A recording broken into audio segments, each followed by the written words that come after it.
અમદાવાદના કૃષ્ણનગર સંસ્કારધામ ખાતે સત્સંગ દીક્ષા ગ્રંથના શ્લોકનો મુખપાઠ કરનાર બાળકોનો અભિવાદન સમારોહ યોજાઈ ગયો। આ પ્રસંગે મંડળના બાળ બાલિકાઓએ વિવિધ રીતે વધાવવામાં આવ્યા હતા, જેમાં હરિભક્તોએ તેમના પર પુષ્પવૃષ્ટિ કરી હતી અને બાળ કાર્યકરોએ મહિમાપૂર્વક દંડવત કર્યા હતા। આ પ્રસંગે બાળ વિદ્વાનોનું અભિવાદન કરવામાં આવ્યું હતું। ઉપસ્થિત સેંકડો હરિભક્તો ગુરુહરિ મહંત સ્વામી મહારાજનું આ યુગ કાર્ય જોઈ ખૂબ આનંદિત થયા હતા। બીજા સમાચાર છે, BAPS ચેરિટીઝ દ્વારા નવેમ્બર 2025માં આહારની અસુરક્ષાનો સામનો કરતા કેલિફોર્નિયા રાજ્યના ફ્રેઝનો સ્ટેટના વિદ્યાર્થીઓ માટે $10,000નું દાન કરાયું હતું। અત્રે ઉલ્લેખનીય છે કે BAPS ચેરિટીઝ વિવિધ સેવા પ્રવૃત્તિઓ દ્વારા જરૂરિયાતમંદ વ્યક્તિઓ અને પરિવારોને સહાય કરવા માટે હંમેશા પ્રતિબદ્ધ રહે છે। ત્રીજા સમાચાર છે, અબુધાબીના વિશ્વવિખ્યાત BAPS હિન્દુ મંદિરના દર્શને જાણીતા આધ્યાત્મિક ઉપદેશક સુશ્રી દેવી ચિત્રલેખાજી પધાર્યા હતા। મંદિરમાં મહિલા અગ્રણીઓએ તેમનું ઉમળકાભેર સ્વાગત કર્યું હતું। મંદિર ભગવાનના દર્શન અભિષેક કરી તેઓએ આ અદ્ભુત મંદિરની કલા કોતરણી નિહાળી અહોભાવની લાગણી વ્યક્ત કરી હતી।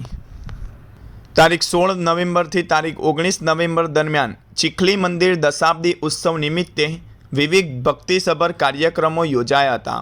આ ઉત્સવના ઉપક્રમે તારીખ 16 નવેમ્બરના રોજ સત્સંગ દીક્ષા ગ્રંથની પોથી યાત્રા યોજાઈ હતી, જેમાં ભક્તો ભાવિકોએ ઉત્સાહભેર ભાગ લીધો હતો। આ જ દિવસે યોજાયેલી મહિલા દિનની વિશિષ્ટ સભામાં મહિલાઓએ સંવાદ, નૃત્ય જેવા વિવિધ કાર્યક્રમોની પ્રસ્તુતિ કરી દશાબ્દી ઉત્સવનો ઉદ્ઘોષ કર્યો હતો।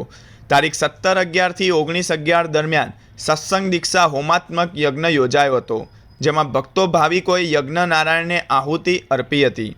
આ 3 દિવસો દરમિયાન રોજ સાંજે સત્સંગ દીક્ષા ગ્રંથ પર પૂજ્ય આદર્શ તિલકદાસ સ્વામીએ પારાયણનો લાભ આપ્યો હતો। આ સાથે તિથલ મંદિરના કોઠારી પૂજ્ય વિવેક સ્વરૂપદાસ સ્વામીએ પ્રાસંગિક ઉદ્બોધન કર્યું હતું।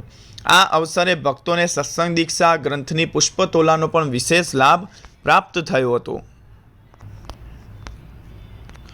જામનગરમાં તારીખ 20/11/2025ના રોજ પરમ પૂજ્ય સ્વામીશ્રીના હસ્તે નૂતન પ્રેમવતી ભવનની ખાતવિધિ સંપન્ન થઈ હતી। આ પ્રસંગે યોજાયેલી સભામાં પૂજ્ય આદર્શ જીવનદાસ સ્વામીએ કથા વાર્તાનો લાભ આપ્યો હતો। પૂજ્ય ધર્મનિધિદાસ સ્વામીએ પરમ પૂજ્ય સ્વામીશ્રીનું પૂજન કર્યું। સ્વામીશ્રીએ જ્યાં નૂતન પ્રેમવતી ભવનનું નિર્માણ થવાનું હતું ત્યાં ગર્તમાં કળશની સ્થાપના કરી। અંતમાં સ્વામીશ્રીએ આરતી કરી ઉપસ્થિત સૌ હરિભક્તોને આશીર્વાદ પાઠવ્યા।